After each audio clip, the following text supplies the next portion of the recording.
বিসমিল্লাহির রহমানির রহিম।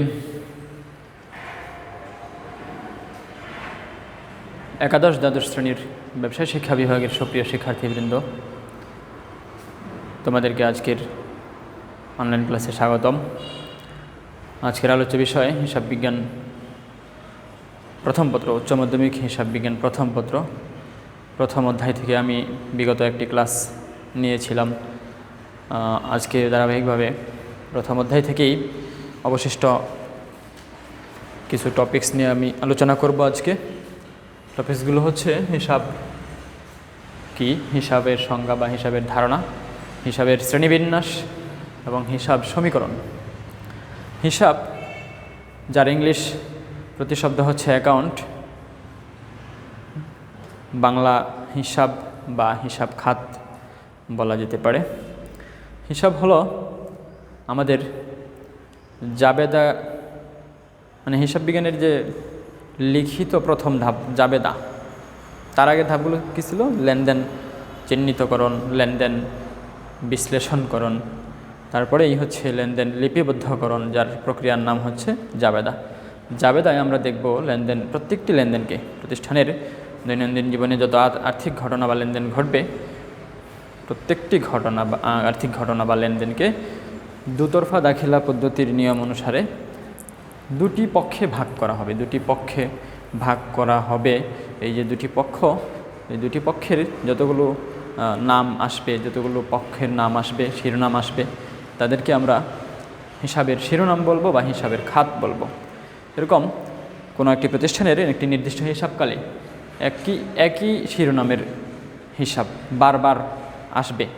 যেমন আমি যদি মূলধন নিয়ে ব্যবসায় শুরু করি, নগদ 1 লক্ষ টাকা নিয়ে ব্যবসায় শুরু করা হলো, সেখানে জাবেদা হবে নগদান হিসাব ডেবিট, মূলধন হিসাব ক্রেডিট। পরবর্তীতে যদি বলা হয় নগদে আসবাবপত্র ক্রয় করা হলো, আসবাবপত্র হিসাব ডেবিট, নগদান হিসাব ক্রেডিট। আবার যদি বলা হয় নগদে পণ্য বিক্রয় করা হলো, বিক্রয় হিসাব ডেবিট, হয় নাই, নগদান হিসাব ডেবিট, বিক্রয় হিসাব ক্রেডিট। আবার যদি বলা হয় আসবাবপত্র নগদে বিক্রয় করা হলো, তাহলে হবে নগদান হিসাব ডেবিট, আসবাবপত্র হিসাব ক্রেডিট। এভাবে যতগুলো লেনদেন ঘটবে সবগুলোরই আমরা প্রত্যেকটা লেনদেনকে দুটি পক্ষে বিভক্ত করে জাবেদাভুক্ত করলাম। জাবেদার এখানে আমরা একটা জিনিস, একটা হিসাবকে লক্ষ্য করি, নগদান হিসাব, নগদান হিসাব, নগদান হিসাব, নগদান হিসাব। এরকমভাবে একটি হিসাবকালে একই জাতীয় হিসাব বারবার আসতে থাকবে। আসবাবপত্র দেখলাম এই একবার, আরেকবার, এরকম অল্প কয়েকটা লেনদেনের জাবেদার ক্ষেত্রে আমরা দেখতে পাচ্ছি কয়েকবার রিপিট হয়ে গেল, কয়েকবার চলে আসছে একই জিনিস, একই হিসাবের নাম। একই জাতীয় হিসাবের নামগুলো যদি আমরা একটা নির্দিষ্ট ছকে, আলাদা একটা ছকে যদি বিবরণ আকারে দেখাই, এরকম নগদান হিসাব, এরকম একটি নির্দিষ্ট একই জাতীয় শ্রেণীর একই জাতীয় হিসাব হলো একটা নির্দিষ্ট শিরোনামে যদি বিবরণ আকারে লিপিবদ্ধ করি, তখন তাকে বলা হয় খতিয়ান হিসাব বা হিসাব। তাহলে আমরা হিসাব বলতে বুঝি কোনো একটি বিষয়ের একই জাতীয় যে বিষয়, একই জাতীয় যে হিসাব, একই জাতীয় যে বস্তু, যখন আমরা একটি শিরোনামের একটি নির্দিষ্ট শিরোনামের অধীনে একটি বিবরণীর আকারে প্রকাশ করি, তখন তাকে বলা হবে খতিয়ান হিসাব বা হিসাব। আর আমরা এখানে জাবেদার ক্ষেত্রে যখন প্রত্যেকটি লেনদেনের যে দুটি পক্ষের যে নাম লিপিবদ্ধ করি, আমরা যে নাম দিয়ে থাকি, যে শিরোনাম দিয়ে থাকি এক একটা পক্ষের, ওই এক একটা পক্ষকে আমরা এক একটি হিসাব শিরোনাম বলতে পারি, এক একটি হিসাব শিরোনাম। ওই একই জাতীয় হিসাবগুলোকে যখন আমরা একসাথে করে একটা বিবরণীতে প্রকাশ করব, তখন তাকে বলা হবে হিসাব বা হিসাব খাত। তা আমরা হিসাবের ধারণা পেলাম, এবার আমরা চলে যাব হিসাবের শ্রেণীবিন্যাস। তো আমরা হিসাবের শ্রেণীবিন্যাস করতে পারি দুটি দৃষ্টিকোণ থেকে।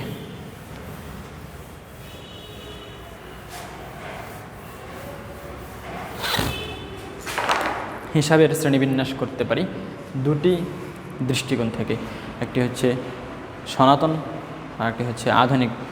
দুটি পদ্ধতি বলতে পারি, একটি সনাতন পদ্ধতি আর একটি আধুনিক পদ্ধতি।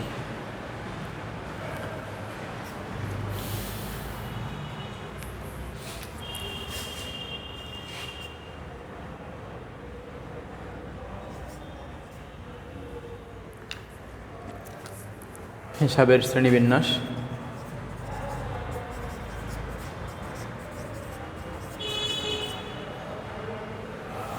দুটি পদ্ধতি থেকে হিসাবের শ্রেণীবিন্যাস করা যায়, একটি হচ্ছে সনাতন পদ্ধতি, অন্যটি হচ্ছে আধুনিক পদ্ধতি। সনাতন পদ্ধতি বা প্রচলিত পদ্ধতিতে হিসাবকে প্রথমত দুই ভাগে ভাগ করা হয়েছে।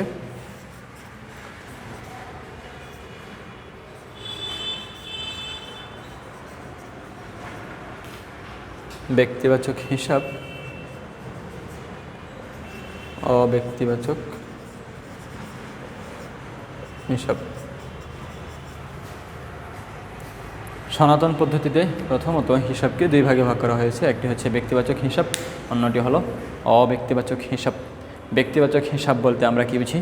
কোনো ব্যক্তি বা প্রতিষ্ঠান সংক্রান্ত যাবতীয় হিসাবকে বলা হবে ব্যক্তিবাচক হিসাব।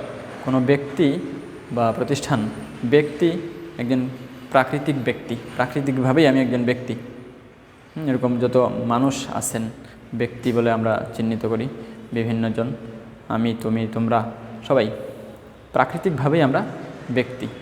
আবার প্রতিষ্ঠান, সেও একটা ব্যক্তি, কিন্তু সে প্রাকৃতিকভাবে ব্যক্তি না, সে মানুষ দ্বারা সৃষ্ট, মনুষ্য সৃষ্ট একটা ব্যক্তি, কৃত্রিম ব্যক্তি, যার একটা নির্দিষ্ট নাম রাখা হয়।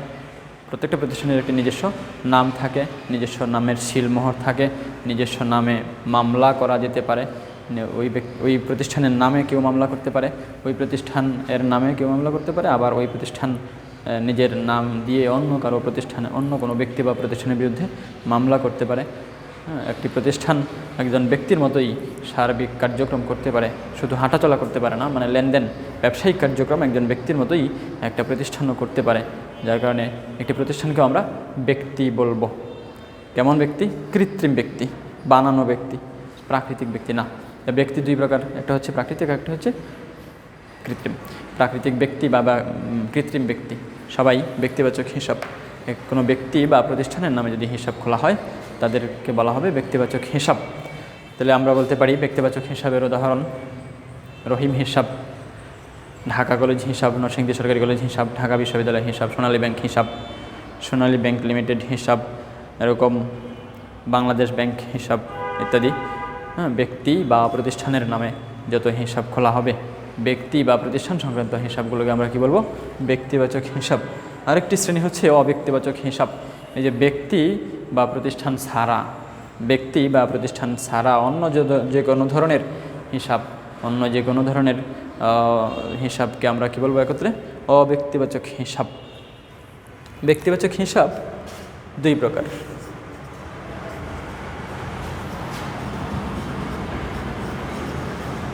প্রাপ্য হিসাব, প্রদেয় হিসাব। ব্যক্তিবাচক হিসাব বলছি দুই প্রকার, কি? প্রাপ্য হিসাব, প্রদেয় হিসাব। প্রাপ্য হিসাব বলতে বোঝায় ভবিষ্যতে যেই ব্যক্তি বা প্রতিষ্ঠানের কাছে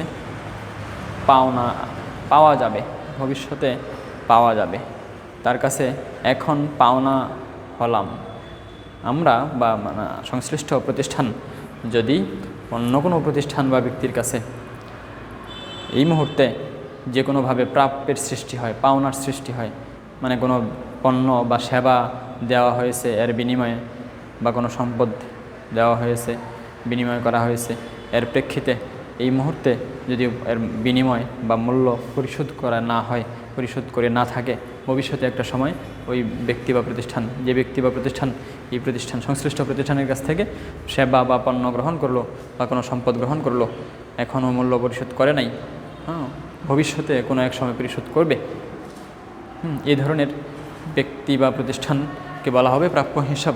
প্রাপ্য হিসাব যারা আগের পূর্বকার বা ব্রিটিশ পদ্ধতিতে বলা হতো দেনাদার। ব্রিটিশ পদ্ধতি আমরা বাদ দিয়ে দিচ্ছি, এখন চলে যাচ্ছে আমেরিকান পদ্ধতিতে। আমেরিকান পদ্ধতিতে আধুনিক পদ্ধতি হিসাবে আমরা গ্রহণ করতেছি, এটাকে আমরা বলবো প্রাপ্য হিসাব। প্রাপ্য হিসাব মানে হচ্ছে ভবিষ্যতে যার কাছে পাবো, এখন তার কাছে পাওনা হয়েছি, এখনও পাই নাই, ভবিষ্যতে সে দিবে, এই ধরনের ব্যক্তি বা প্রতিষ্ঠানকে বলবো প্রাপ্য হিসাব। আর প্রদেয় হিসাব হচ্ছে তার উল্টা।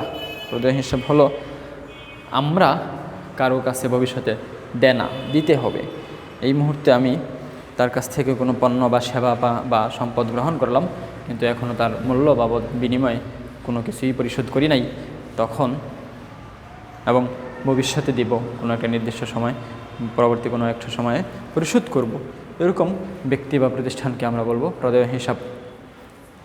তাহলে আমরা জানলাম ব্যক্তিবাচক হিসাব দুই প্রকার কী কী? প্রাপ্য হিসাব, প্রদেয় হিসাব। এবার অব্যক্তিবাচক হিসাবের আবার দুইটি শ্রেণী রয়েছে। অব্যক্তিবাচক হিসাব দুই প্রকার।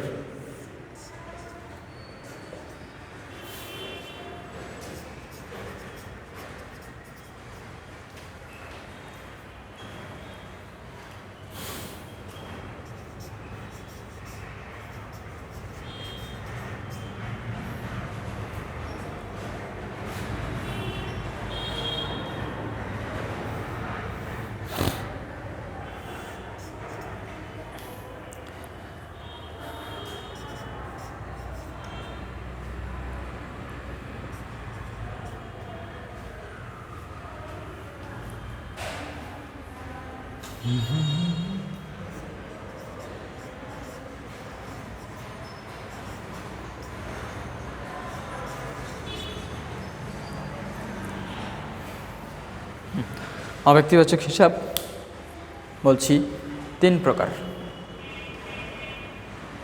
সম্পদ হিসাব, দায় হিসাব এবং নামিক হিসাব।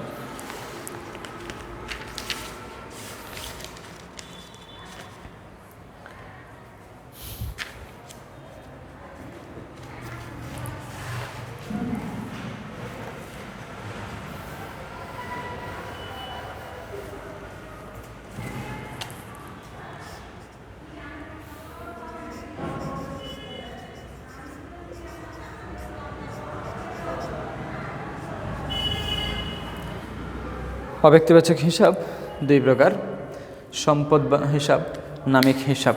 সম্পদ হিসাব এবং নামিক হিসাব।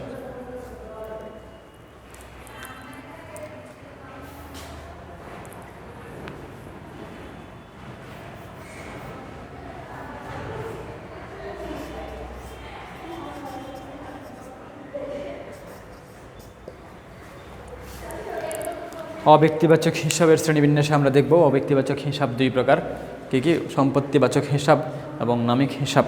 সম্পত্তিবাচক হিসাব এবং নামিক হিসাব। সম্পত্তিবাচক হিসাব বলতে বোঝায়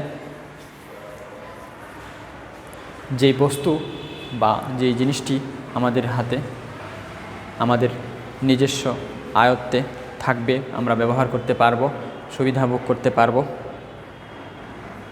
এ ধরনের বস্তু বা জিনিসকে আমরা বলবো সম্পত্তিবাচক হিসাব। যেটা এমন একটি বিনিয়োগ যার কাছ থেকে আমরা একটা বস্তু বা জিনিস আমাদের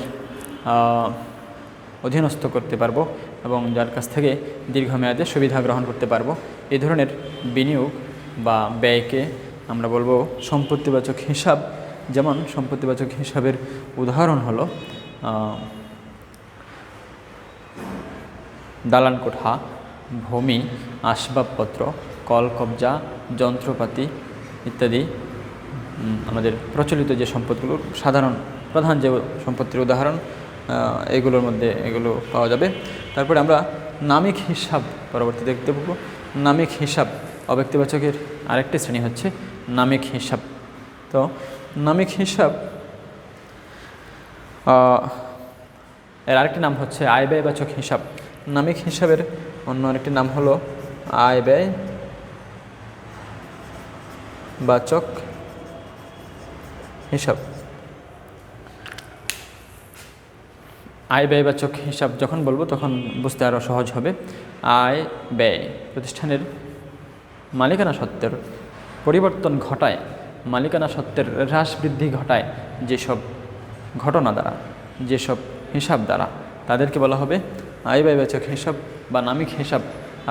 আরেকটু সহজভাবে যদি বলি, আয় প্রতিষ্ঠানের প্রাপ্তি ঘটে, প্রতিষ্ঠানের মুনাফা জাতীয় প্রাপ্তি ঘটে, প্রতিষ্ঠানের মুনাফা জাতীয় প্রাপ্তি ঘটে, এই জাতীয় ঘটনা বা এই জাতীয় হিসাব, অথবা প্রতিষ্ঠানের মুনাফা জাতীয় খরচ সংগঠিত হয়, প্রতিষ্ঠান থেকে অর্থ চলে যায়, প্রতিষ্ঠানে যদি টাকা আসে, অর্থ আসে, অথবা অর্থ প্রাপ্তি হয়, প্রাপ্য অর্থ পাওনা হয়, অথবা যদি কোনো ধরনের অর্থ বা বিনিময় দেনা হয়, যার মাধ্যমে প্রতিষ্ঠানের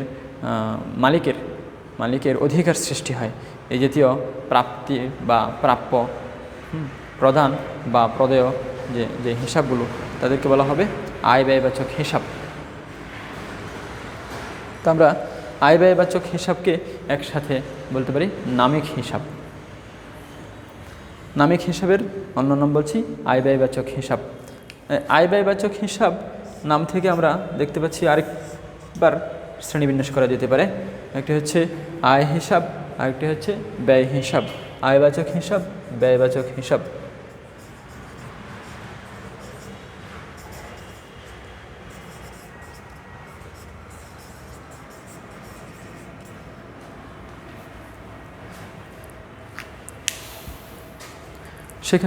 তার আগে যে আমরা সংজ্ঞা বলেছিলাম, যদি প্রতিষ্ঠানের কোনো ঘটনার দ্বারা, কোনো হিসাব দ্বারা মালিকের অধিকার, মালিকের স্বত্বাধিকার বৃদ্ধি পায়, তখন তাকে বলা হবে আয়বাচক হিসাব। আর যদি কোনো ঘটনার দ্বারা, কোনো হিসাব দ্বারা মালিকের স্বত্বাধিকার প্রতিষ্ঠানে হ্রাস পায়, কমে যায়, এই জাতীয় হিসাবকে বলা হবে ব্যয়বাচক হিসাব। প্রতিষ্ঠানের দৈনন্দিন কার্যক্রম পরিচালনা করার জন্য যে অর্থ চলে যায়, যে অর্থ বিনিময় করতে হয়, তাদেরকে ব্যয়বাচক হিসাব বলা যেতে পারে।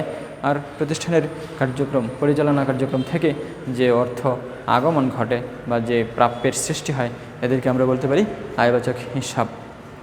আয়বাচক হিসাবের উদাহরণ বলা যেতে পারে বিক্রয় আয়। পণ্য বিক্রয় থেকে বিক্রয় আয় হবে। পণ্য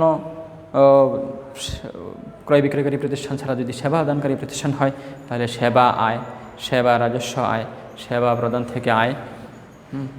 এছাড়া আর কোনো ধরনের আয় যদি বলি, তাহলে হতে পারে কমিশন প্রাপ্তি, বিনিয়োগের সুদ প্রাপ্তি, মূলধনের সুদ প্রাপ্তি ইত্যাদি প্রতিষ্ঠানের আয়।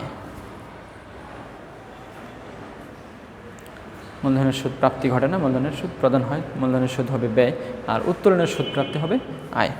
এদিকে ব্যয়বাচক হলো, উদাহরণ যদি বলি তাহলে হবে প্রতিষ্ঠানের কর্মচারীদের বেতন, বাড়ি ভাড়া, মজুরি, বিজ্ঞাপন খরচ, মূলধনের সুদ, ঋণের সুদ ইত্যাদি ইত্যাদি প্রধান যে উদাহরণগুলো আমি উল্লেখ করলাম, এ হলো ব্যয়বাচক হিসাব। তো আমরা সনাতন পদ্ধতিতে হিসাবের শ্রেণীবিন্যাস মোটামুটি শেষ করে ফেললাম। হিসাবের শ্রেণীবিন্যাসে আমরা একটু সংক্ষেপে রিপিট করি। সনাতন পদ্ধতিতে হিসাব দুই প্রকার, ব্যক্তিবাচক, অব্যক্তিবাচক। ব্যক্তি বা প্রতিষ্ঠান সংক্রান্ত যে হিসাবগুলো, তাদেরকে বলা হবে ব্যক্তিবাচক হিসাব। ব্যক্তি বা প্রতিষ্ঠান ছাড়া যত হিসাব আছে সবগুলোকে একসাথে বলবো আমরা অব্যক্তিবাচক হিসাব।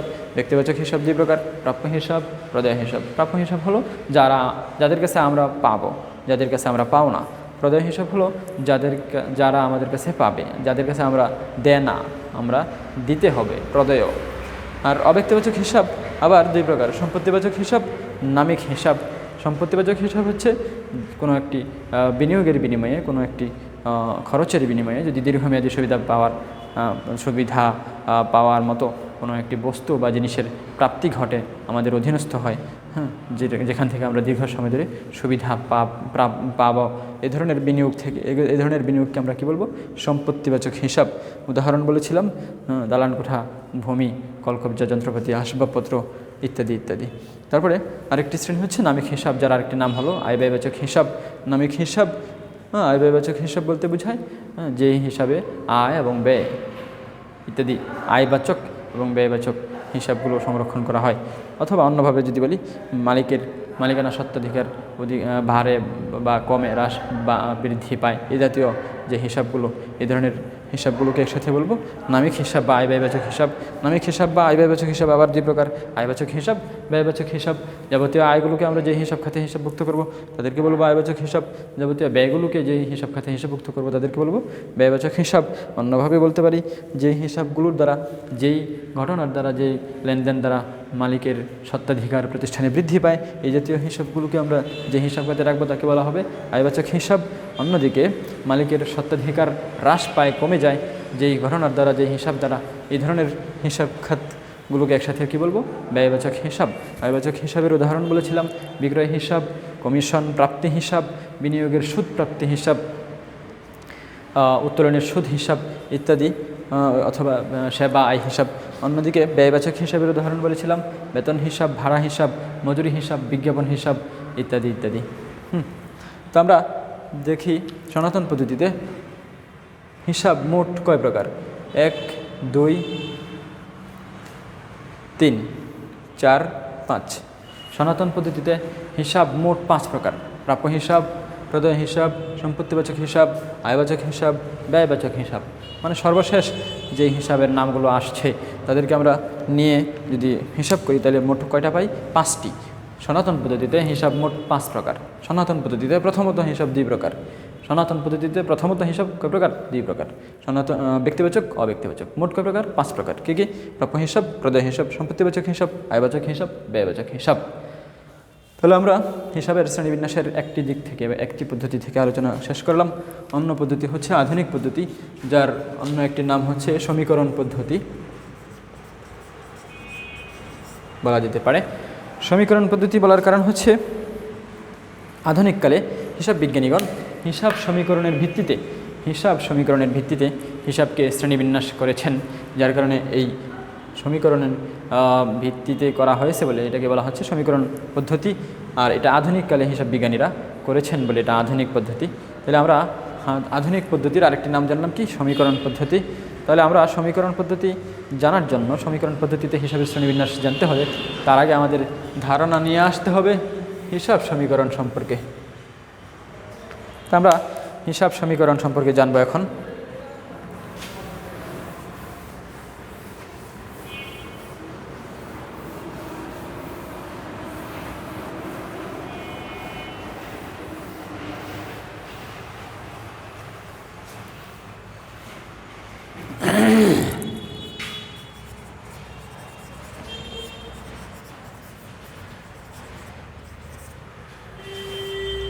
যার ইংলিশ টার্ম হচ্ছে অ্যাকাউন্টিং ইকুয়েশন।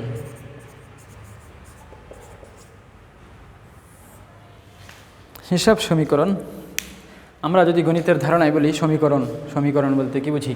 সমীকরণ বলতে দুটি সমান ধ্রুবক বা চলক, দুটি সমান বস্তুর সমতা প্রকাশ করার জন্য মাঝখানে সমান চিহ্ন দিয়ে গাণিতিকভাবে প্রকাশ করার পদ্ধতিকে বলা হয় সমীকরণ।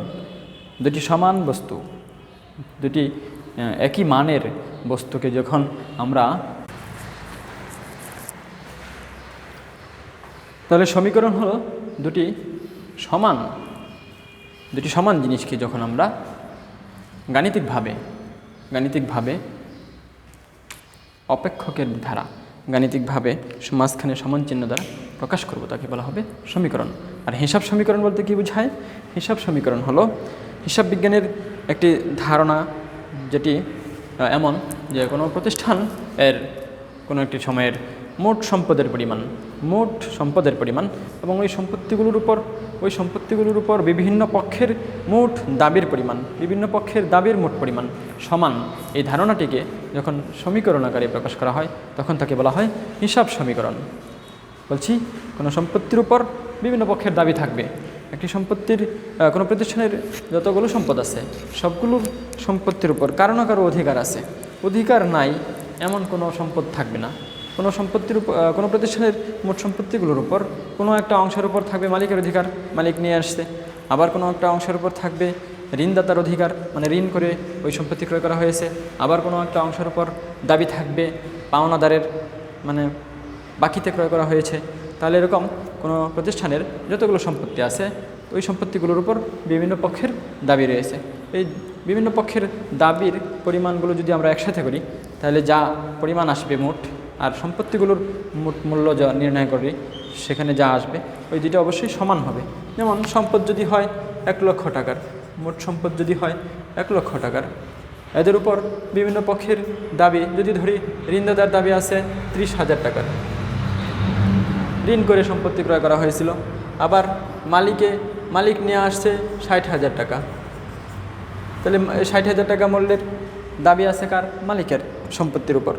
আবার 10,000 টাকার বাকিতে ক্রয় করা হয়েছিল, তাহলে 10,000 টাকার পরিমাণ দাবি কার? ঋণদাতার। তাহলে আমরা দেখতে পাচ্ছি কার আছে? ঋণদাতার। আবার এখানে আছে অধিকার মালিকের, আবার অধিকার আছে কার? পাওনাদারের। তাহলে সবগুলোর যোগফল অবশ্যই 1 লক্ষ টাকা মোট সম্পত্তির সমান হবে। তাহলে এই মোট সম্পত্তির উপর বিভিন্ন পক্ষের দাবির পরিমাণ সমান, এই ধারণাটিকে যখন আমরা সমীকরণ আকারে প্রকাশ করব তখন তাকে বলা হবে হিসাব সমীকরণ। অন্যভাবে বলতে পারো, প্রতিষ্ঠানের সম্পত্তির উপর বিভিন্ন পক্ষের দাবির সমতাকে যে সমীকরণ দ্বারা প্রকাশ করা হয়, দাবির সমতাকে যে সমীকরণ দ্বারা প্রকাশ করা হয় বা দাবির সমতা প্রকাশ করার জন্য যে সমীকরণ ব্যবহার করা হয় তাকে বলা হয় হিসাব সমীকরণ। তাহলে আমরা হিসাব সমীকরণ থেকে জানতে পারলাম সমীকরণটা হবে এমন যে সম্পদ সমান সমান স্বত্বাধিকার। সম্পদের পরিমাণ অবশ্যই তার উপর সত্ত্বের অধিকার, অস্তিত্বের অধিকার যাদের আছে তাদের মোট পরিমাণ সমান হবে। যার ইংলিশে বলতে পারি অ্যাসেট সমান ইকুইটি। সত্ত্বাধিকার ইংলিশ হচ্ছে ইকুইটি। অ্যাসেট সমান ইকুইটি, এটা যদি আমরা সংক্ষেপে লিখি তাহলে হবে এ সমান সমান ই। অ্যাসেটের এ, ইকুইটির ই। এই হলো সমীকরণের, হিসাব সমীকরণের মূল রূপ, মূল আকৃতি। হিসাব সমীকরণের মূল আকৃতি যদি কেউ জানতে চায় তাহলে বলতে হবে কি? এ সমান সমান ই, অ্যাসেট সমান সমান ইকুইটি, সম্পদ সমান সমান স্বত্বাধিকার। এখন এই ইকুইটি বা স্বত্বাধিকারকে আমরা 2 ভাগে ভাগ করতে পারি। একটা হচ্ছে মালিকের অধিকার, আরেকটি হচ্ছে অন্যান্য পক্ষের অধিকার। মালিক হচ্ছে প্রতিষ্ঠানের অভ্যন্তরীণ একটা পক্ষ, আর অন্যান্য পক্ষ হচ্ছে বাহ্যিক পক্ষ। অন্তর দায়, বহির্দায়, অন্তঃপক্ষ, বহিঃপক্ষ। তাহলে আমরা ইকুইটিকে 2 ভাগে ভাগ করতে পারি। একটা হচ্ছে বহিঃপক্ষ, যাদেরকে আমরা বলবো লাইবিলিটিস, সংক্ষেপে এল। অন্যদিকে বলবো মালিকের যে অধিকার তাকে বলবো ওনার্স ইকুইটি, সংক্ষেপে ওই। এল বলতে লাইবিলিটিস, যার বাংলা হচ্ছে দায়। ওনার্স ইকুইটি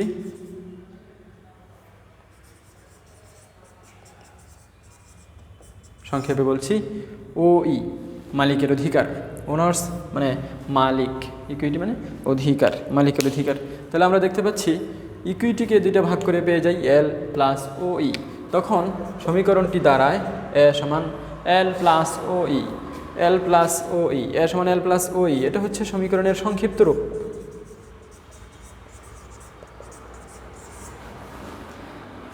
সমীকরণের সংক্ষিপ্ত রূপ যদি জানতে চায় কেউ তাহলে বলতে হবে কি? এ সমান এল প্লাস ও ই। আবার ও ই বা মালিকের অধিকার বা মালিকানা সত্ত্ব, এটা পরিবর্তন হয়, এটাকে প্রভাবিত করে 4টি উপাদান। 4টি উপাদান দ্বারা মালিকের অধিকার হ্রাস বৃদ্ধি পায়, মালিকের অধিকার কমে বাড়ে, পরিবর্তন হয়। 4টি উপাদান কী কী? ক্যাপিটাল, মূলধন। মূলধন হচ্ছে মালিক প্রতিষ্ঠানে যত ধরনের সুবিধা নিয়ে আসবে সবগুলোকে বলা হয় মূলধন। মূলধন দ্বারা মালিকের অধিকার সৃষ্টি হয়, প্রতিষ্ঠানে মালিকের অধিকার শুরু হয়, বাড়ে, যুগ হলো।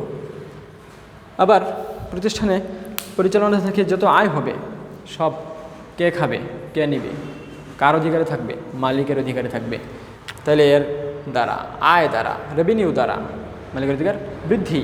আর সি দ্বারা আমরা বলছি ক্যাপিটাল, মূলধন, রেভিনিউ, আর দ্বারা রেভিনিউ, এটাকে আমরা বলবো আয়, ইনকামও বলা যায়। তাহলে আমরা আয় দ্বারা দেখতে পাচ্ছি আর যোগ হবে এক্সপেন্স, আরেকটি উপাদান, মানে ওই আয় অর্জন করার জন্য যে খরচ হবে, আয় অর্জন করার জন্য যে ব্যয় হয়ে যাবে, এটা কে বহন করতে হবে? মালিককে দিতে হবে, এটা মালিক দিতে হবে, বা প্রতিষ্ঠান থেকে যে চলে যাবে এটা মালিকের অধিকার থেকে কমায় দিতে হবে। তাহলে এক্সপেন্স দ্বারা মালিকের অধিকার কমে যাবে। আবার ড্রয়িংস বা উত্তোলন, মালিক প্রতিষ্ঠান থেকে যত সুবিধা নিবে সবগুলো সুবিধা পরিমাণ বাদ যাবে অধিকার থেকে। মালিকের অধিকার যা সৃষ্টি হবে এই পর্যন্ত তা থেকে অধিকার উত্তোলন বাবদ যা টাকা আসবে ওটা বাদ দিয়ে দিতে হবে, অর্থাৎ মালিকের অধিকার কমে যাবে। উত্তোলন দ্বারা মালিকের অধিকার কমে যায়। ড্রয়িংস, উত্তোলন দ্বারা মালিকের অধিকার কমে যায়। তাহলে আমরা ওনার সিকিউরিটি থেকে 4টি উপাদান পেলাম। 4টি উপাদান প্রভাব বিস্তারকারী যে 4টি উপাদান তারাই হচ্ছে ওনার সিকিউরিটির বর্ধিত রূপ বলা যায়। CRED, C plus R minus E minus D. C এবং আর যোগ হয়েছে কারণ এগুলি দ্বারা মালিকের অধিকার বাড়ে। ই এবং ডি এগুলো বিয়োগ করা হয়েছে কারণ এগুলো দ্বারা মালিকের অধিকার কমে যায়। তাহলে আমরা সমীকরণটা পাই কেমন? A equal to L plus C plus R minus E minus D. এটা হচ্ছে সমীকরণের বর্ধিত রূপ। যদি বলে সমীকরণের বর্ধিত রূপটা কী হবে, তাহলে বলতে হবে এরকম, A equal to L plus C plus R minus E minus D. তাহলে আমরা সমীকরণের থেকে উপাদান পেলাম সর্বশেষ বর্ধিত রূপে কয়টা? 1 2 3 4 5 6, 6টি উপাদান। অ্যাসেট, লায়াবিলিটিস, সম্পদ, দায়, মূলধন, আয়, ব্যয়, উত্তোলন। তাহলে আমরা বলতে পারবো হিসাব সমীকরণের ভিত্তিতে বা আধুনিক পদ্ধতিতে হিসাব কয় প্রকার? 6 প্রকার। হিসাব সমীকরণ পদ্ধতিতে বা আধুনিক পদ্ধতিতে হিসাব কয় প্রকার? 6 প্রকার। সম্পদ, দায়, মূলধন, আয়, ব্যয়, উত্তোলন। তো এভাবে আমরা সমীকরণের ভিত্তিতে হিসাবের শ্রেণীবিন্যাস জানার পরে হিসাবের শ্রেণীবিন্যাস শেষ হলো। সনাতন পদ্ধতি এবং আধুনিক পদ্ধতিতে, এই পদ্ধতিতেই আমরা হিসাবের শ্রেণীবিন্যাস জানতে পারলাম। এ পর্যায়ে আমরা পরবর্তী জানতে হবে হিসাব সমীকরণের উপর ভিত্তি করে গাণিতিক কিছু সমস্যার সমাধান শিখতে হবে। তা আমরা পরবর্তী ক্লাসে ইনশাআল্লাহ হিসাব সমীকরণ ভিত্তিক যে গাণিতিক সমস্যাগুলো থাকতে পারে এই ধরনের গাণিতিক সমস্যার সমাধান সম্পর্কে আমরা ধারণা নেব। যার কারণে অবশ্যই তোমরা পরবর্তী ক্লাসেও অংশগ্রহণ করতে হবে। আজকের ক্লাসে যারা অংশগ্রহণ করেছ তাদেরকে সবাইকে অভিনন্দন এবং শুভেচ্ছা, ধন্যবাদ জানাচ্ছি, আন্তরিক ধন্যবাদ জানিয়ে এবং সবার কাছে আমার জন্য দোয়া প্রার্থনা করে সবার কাছ থেকে এখানেই বিদায় নিলাম। আল্লাহ হাফেজ।